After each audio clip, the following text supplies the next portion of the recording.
ओम नमो भगवते वासुदेवाय. अथ कोण विशोंध्याय. गायी आणि गोपांचा वणव्यातून बचाव.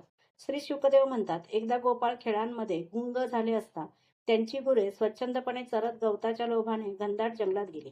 त्यांची गुरे एका वनातून दुसऱ्या वनात जाता जाता उन्हाने तहान लागून व्याकुळ झाली आणि हमरत हमरत मुंज नावाच्या गवताने भरलेल्या वनात शिरली.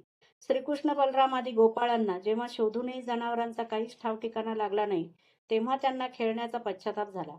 आपल्या उपजीविकेचे साधनच नाहीसे झाल्याने ते बेचैन झाले. नंतर त्यांनी गायींच्या पावलांनी तुडवलेले व दातांनी ओरबाडलेले गवत आणि जमिनीवर उमटलेल्या खुरांच्या खुणांच्या आधारे त्यांचा शोध घेण्यासाठी ते निघाले. जाता जाता त्यांना आढळले की त्यांची गुरे मुंजारण्यामध्ये वाट चुकली असून हंबरडा फोडीत आहेत. तेव्हा त्यांनी तेथून वळवले. त्यावेळी ते अतिशय थकले होते, शिवाय त्यांना फार तहान सुद्धा लागली होती.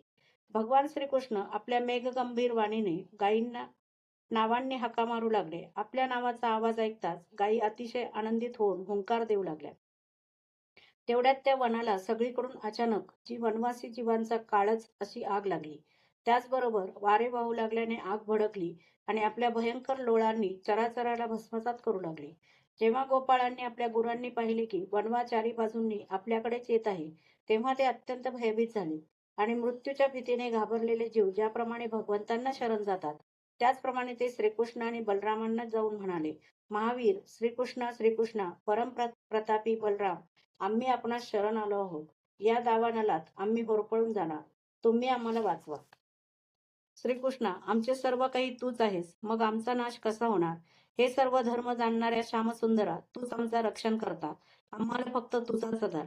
श्रीशुक म्हणतात, आपल्या बांधवांची ही दिनवाणी प्रार्थना ऐकून भगवान श्रीहरी म्हणाले, भिवू नका, तुम्ही डोळे मिटा. ठीक आहे असे म्हणून त्यांनी डोळे मिटताच योगेश्वर भगवंतांनी ती भयंकर आग तोंडाने पिऊन टाकली आणि त्यांना त्या घोर संकटातून सोडविले. यानंतर जेव्हा गोपाळ डोळे उघडून बघतात, तोच त्यांना आपण भांडीर वडाजवळ आहोत असे दिसले.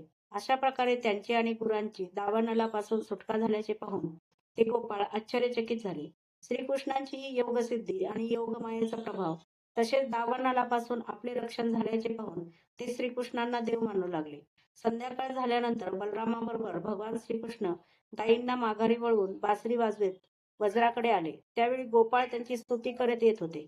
इकडे वज्रामध्ये श्रीकृष्णांच्या अनुपस्थित गोपींना एक एक क्षण 100 युगाप्रमाणे वाटत होता.